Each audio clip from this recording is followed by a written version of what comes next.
The Thoth Magus is a counterpart to the Rider-Waite-Smith Magician. And it looks like quite a different card, but there still are a couple of things that both cards have in common. And one thing to remember too is that in the Rider-Waite-Smith, A.E. Waite was quite determined not to reveal things that Crowley was quite happy to reveal. A.E. Waite thought that you should have a certain amount of training, a certain amount of studying before you knew all the secrets. But Crowley didn't feel that way, and so you can see a lot of his cards, not just the Magus, that he expresses a lot more of the esoteric meanings, the deeper meanings of the cards. They're just right there for everybody to see.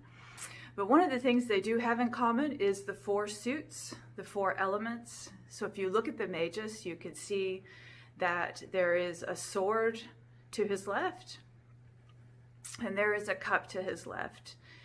And then to his right, there is a censer, which represents fire, and there's a coin for earth. So all those 4 elements are there.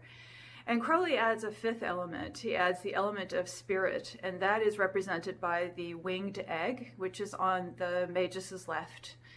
And this is also called the Orphic egg. So it is, the universe, everything before anything is created.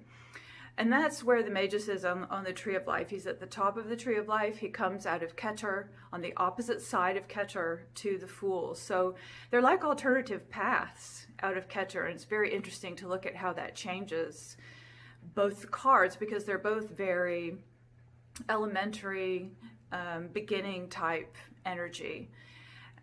One of the other things that Crowley incorporates into this card is a reference to the Egyptian god Thoth, or Thoth, I think it's pronounced.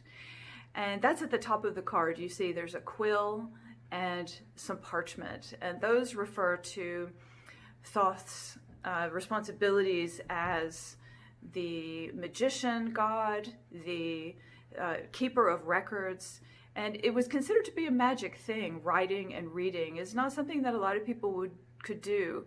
You had to have special training. So you had a priestly class, for example, and they were the ones that took care of all of that. And that really ties into one of the aspects of the Magus that I like, which is the saying that you've probably heard, abracadabra, or as Crowley would put it, avada kedavra, which means I create as I speak.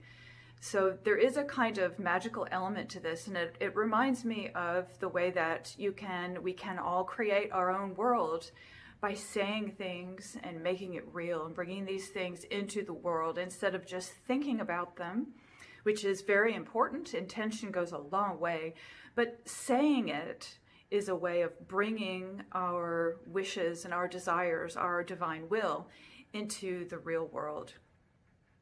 The other association with this card that is clearer than in the Rider-Waite-Smith is the connection to Mercury.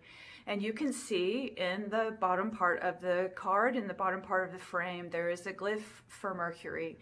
And so that brings us quick thinking and also speech, any kind of communication, the kind of, magical applications of those things from the very beginning, creating something from nothing. And that is related to the symbol of the phoenix wand.